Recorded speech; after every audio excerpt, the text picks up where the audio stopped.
Hey everyone, so I'm popping on real quick because I just got my newest sleeves from Farmer's Defense, and look how freaking cool they are. This big old lionfish. Look how cool it is. I'm obsessed with these.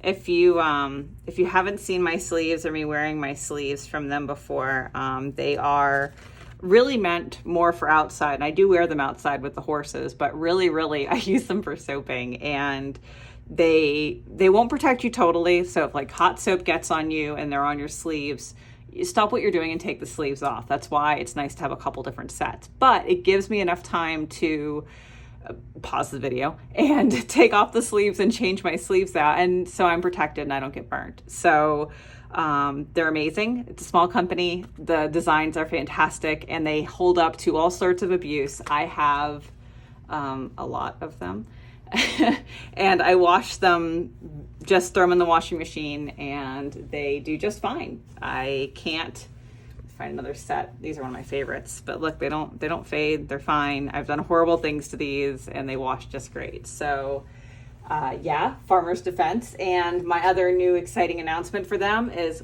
now that I've swung my phone around, is that I have a code that's just my company name. So now when you go to check out, if you check out with Cheeky Goat Soap, you don't have to follow the link anymore. You can just put that code in and you get a free little mask. So thank you, Farmer's Defense. I will be making the first of the Christmas soaps with my new fancy sleeves. Thanks again.